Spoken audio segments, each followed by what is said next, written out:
নমস্কার বন্ধুরা, উন্নত কৃষি বাংলা ইউটিউব চ্যানেলে আমি গৌরাঙ্গ আবার একটা নতুন ভিডিওতে সবাইকে স্বাগত। আজকে আমরা সেই জায়গায় এসেছি যেখানে একজন করেছিলেন ছাগলের ফার্ম।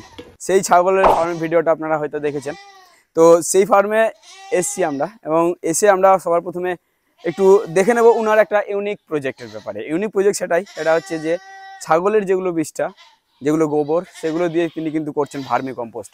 তো একটু আমরা দেখবো যে উনি ইউনিক কী করছেন। সেটা হচ্ছে ভার্মি কম্পোস্ট এমনভাবে তৈরি করছেন যেটা আমার তো এর আগে দেখা হয়নি সেরকমভাবে।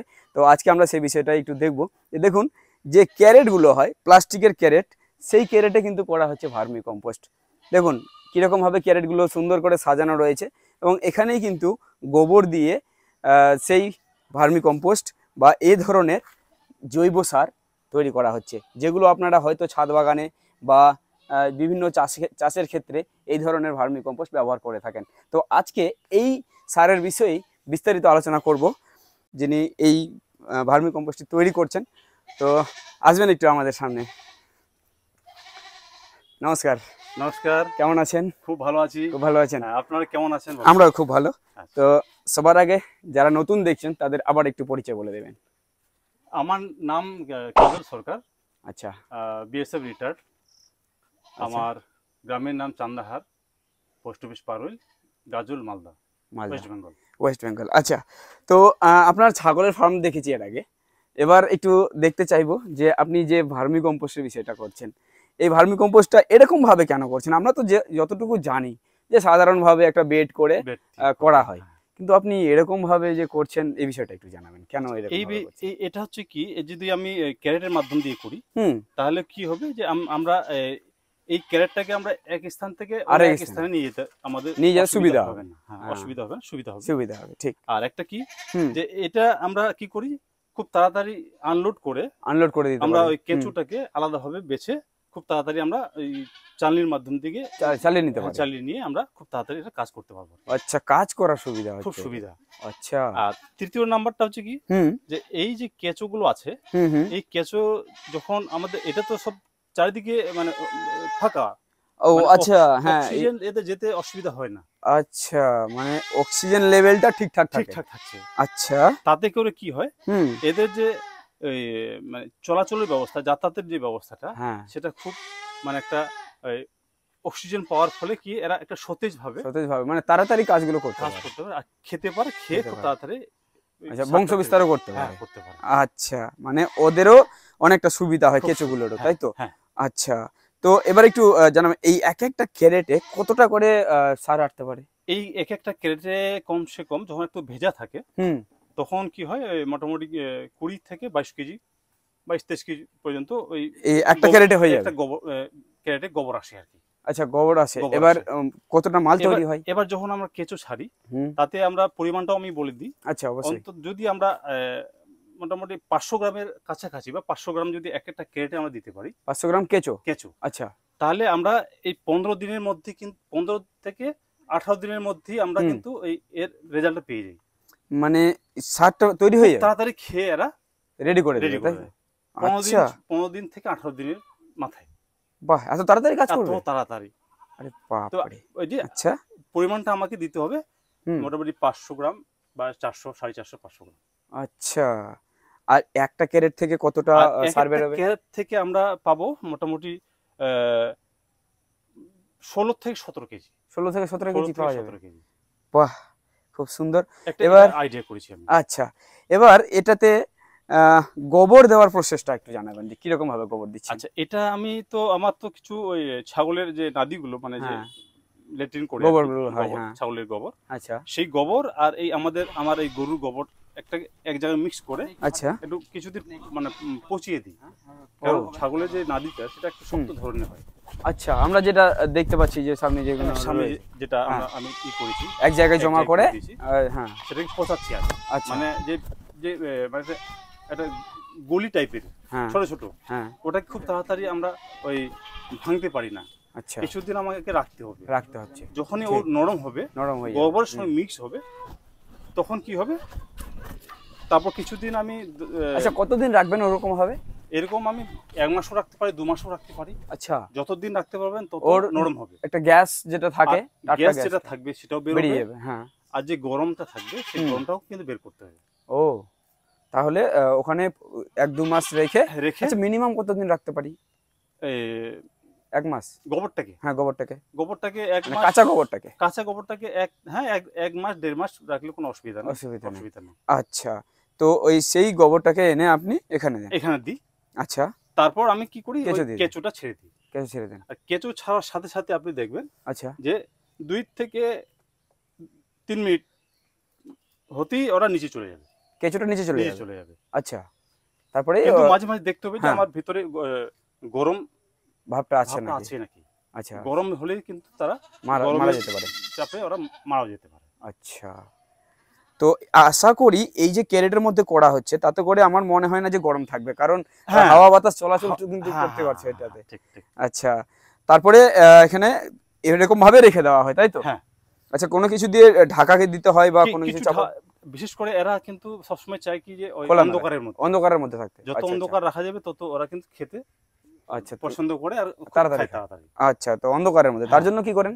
তার জন্য আমি কি করি, যে প্লাস্টিক আছে, হুম, এই প্লাস্টিক আমাকে ঢাকা দিয়ে দেন? ঢাকা দিয়ে দিই। আচ্ছা, এইভাবে দিয়ে দিই। এভাবে দিয়ে আর দেন। কি করি, হ্যাঁ, উপরে কিছু তোমার প্লাস্টিক হোক বা কোনো বস্তা টস্তা কিছু হোক, বস্তা দিয়ে ঢেকে রাখলে ঢেকে রাখেন। কাজ হয়। আচ্ছা, তো এরকম ভাবে আপনি তাহলে করছেন। হ্যাঁ। এবার এখানে কতদিন বললেন? 15 থেকে 18 দিনের মধ্যে হ্যাঁ, 15 থেকে 18 দিনের মধ্যে কমপ্লিট হয়ে যায়। হাফ কেজি আধা কেজি যদি আমি কেঁচো দিই কেঁচো তাহলে ছাড়তে পারি। তাহলে এরকম হয়ে যাবে, তাই তো? হ্যাঁ, এরকম হয়ে যাবে। এগুলো রেডি? এগুলো রেডি। বাহ, আচ্ছা, কেঁচো দেখবেন। হ্যাঁ অবশ্যই কেঁচো হ্যাঁ। কেঁচো দেখবো, একটু দেখান কিরকম কেঁচো রয়েছে। আরে বাপরে, সেই কেঁচো তো। এই কেঁচো, এই যে কেঁচো দেখুন বন্ধুরা, এই যে কেঁচো।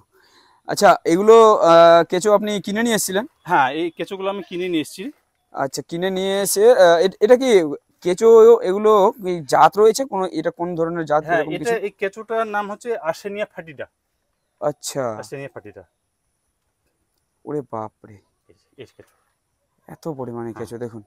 আর ছোট ছোট বাচ্চাও দিয়েছে অনেকটা। হ্যাঁ, প্রচুর বাচ্চা। আচ্ছা, তো এবার এই যে হাফ কিলো কেঁচো দিলেন এখানে, হ্যাঁ একটাতে হাফ কিলো কেঁচে দেওয়ার পর সেই কেঁচোটা নিশ্চয়ই বাড়বে। হ্যাঁ, কেঁচো তখন বাড়তে থাকবে। এবার আমি দেখেছি যখন, হ্যাঁ আপনি আমি দেখেছি যখন একটা ক্যারেট যখন আনলোড করেন, হ্যাঁ পুরো হয়ে যায়, হ্যাঁ তখন আমি একটা ক্যারেটের জায়গায় হ্যাঁ আমি আরো একটা ক্যারেট আমাকে নতুন করে রেডি করতে হয়। তার মানে 1 কিলো, হাফ কিলো জায়গায় 1 কিলো হয়ে যায়? হাফ কিলোর জায়গায় 1 কিলো হয়ে যায়। কেঁচো ডবল হয়ে যায় এত মানে ওদের বাড়ে বৃদ্ধিতে। আচ্ছা, তো এবার এরকম করতে করতে তাহলে আপনার ক্যারেটও বাড়বে? ক্যারেটও বাড়বে। আমি প্রথমে ক্যারেট নিয়ে এসেছিলাম 20টা। আচ্ছা, 20টা ক্যারেট নিয়ে এসেছিলেন? হ্যাঁ, 20টা। হ্যাঁ, তারপর নিয়ে আসলাম, তারপর দেখছি যে আমার তো 3 থেকে 3.5 মাস হচ্ছে। ও, 3 থেকে 3.5 মাস প্রথম নিয়ে আসলাম। হ্যাঁ, তো অতটা আমার জানা ছিল না যে কতটা দিলাম, একটা আইডিয়া মতো করে। হ্যাঁ, এবার যখন দেখছি যে সংখ্যা বাড়ছে, আচ্ছা 20টার থেকে তারপর নিয়ে আসলাম পরের মাসে আরো 10টা। আচ্ছা, তো 30টা হয়ে গেল। 30টা হয়ে গেল। 30টা, এখন আমার 39টা আছে। 39টা। বাপরে, 4 মাস ধরে নেন, 4 মাসে 40টা হয়ে গেল। তাহলে এবার যে পরিমাণে বাড়বে, শেষের দিকে এবার যে পরিমাণে বাড়বে, তাতে করে আপনার মনে হয় না যে অতটা আপনি নিতে পারবেন এরকম? হ্যাঁ, তাই তো। মানে কারণ এই যে মাল্টিপ্লিকেশনের ব্যাপারটা যেটা আছে, যে এটা থেকে ডবল হয়ে যাচ্ছে, এটা থেকেও ডবল হয়ে যাচ্ছে, তাহলে তো অনেক বড় ব্যাপার। তাহলে এবার একটু জানাবেন, এগুলো এই যে 3 মাস হলো, 3 মাসের মাথায় কি আপনি এখন পর্যন্ত মার্কেটিং করেছেন, এগুলো বিক্রি করেছেন কোথাও? হ্যাঁ, এগুলো আমার কাছের যে যারা ওই আপনার নার্সারি রয়েছে, ঠিক, তারা আমার এখান থেকে নিয়ে যায়। আচ্ছা, তাহলে আপনি এখান থেকে মার্কেটিংও করেন? হ্যাঁ, তবে যতটা নিয়ে যায় তার থেকে আমার প্রোডাকশনটা দিন দিন বাড়তেই আছে দিন দিন। আচ্ছা আচ্ছা, তার জন্য আপনার মার্কেটিংও করতে হবে। এই জন্য ভাবছি যে যদি কারো যদি প্রয়োজন হয়, যদি মনে করে যে আমি আমার ফসল, আমার ক্ষেতি বাড়ি যদি আমার ঠিকঠাক রাখতে হয়, আমি তার উপযুক্ত যদি আমি ফসল আমি নিতে পারি, তাহলে আমাকে কেঁচো সার অবশ্যই প্রয়োগ করতে হবে। এখন দেখুন বিষয়টা হচ্ছে ভার্মি কম্পোস্টের একটা গুণ তো রয়েছে অবশ্যই, আমরা জানি। এবার কিন্তু এখানে যেটা আমরা দেখতে পাচ্ছি যে এই ভার্মি কম্পোস্ট আর বাজারে যেসব ভার্মি কম্পোস্ট পাওয়া যায়, সেক্ষেত্রে আমরা যতটুকু জেনেছি যে আপনি এখানে শুধুমাত্র গোবর দিয়ে করছেন, আর কোনো কিছু আর মিক্স কোনো কিছু করেন না। নাই। তো শুধুমাত্র গোবর দেওয়ার কারণে এতে আমার যতটুকু মনে হয় যে এটা অনেকাংশে একটা পিওরিটির ভাবের মধ্যে রয়েছে, হ্যাঁ হ্যাঁ পিওর রয়েছে। তো সেক্ষেত্রে দেখুন যে মার্কেটে এর এখন পর্যন্ত সেরকমভাবে যতটুকু প্রয়োজন ততটুকু কিন্তু সেরকমভাবে উৎপন্ন হচ্ছে না, বা চাষিরাও সেরকমভাবে জাগরুক হচ্ছে না এখনো পর্যন্ত। হ্যাঁ। কিন্তু আগামী দিনে এর অবশ্যই একটা ভবিষ্যৎ রয়েছে, আর এগুলোর উপরে আমাদের আসতেই হবে। আমি যতটুকু জানি আর কি, যতটুকু মনে করছি যে আমাদের ভার্মি কম্পোস্টের উপরে আসতেই হবে। তো সেক্ষেত্রে বন্ধুরা, যদি আপনাদের পার্শ্ববর্তী হয়ে থাকেন, বা আপনারা যদি এক কথা পুরো পশ্চিমবঙ্গের যেখান থেকে পারুন, আপনারা যদি কন্ট্যাক্ট করে নিন ওর সাথে, তাহলে আপনার কন্ট্যাক্ট করলে মানে আসতে পারে, নিশ্চয়ই পাবে। এবার সারও পেয়ে যেতে পারে, হ্যাঁ হ্যাঁ, আর কেঁচো পেয়ে যেতে পারে। কেঁচো পেয়ে যাবে। আচ্ছা, তো যেটা ডিসপ্লেতে নাম্বার শো হচ্ছে সেই নাম্বারে যোগাযোগ করতে পারেন এনার সাথে, আর যোগাযোগ করে আপনারা চাইলে এগুলো নিয়ে যেতে পারেন, আর নিজেরাও করে দেখতে পারেন যে কীরকম হচ্ছে।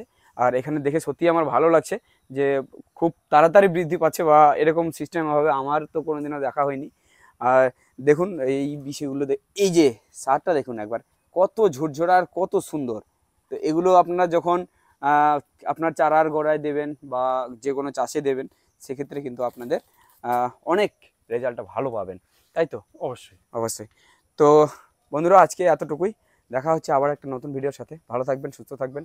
আপনাকে অনেক ধন্যবাদ। নমস্কার।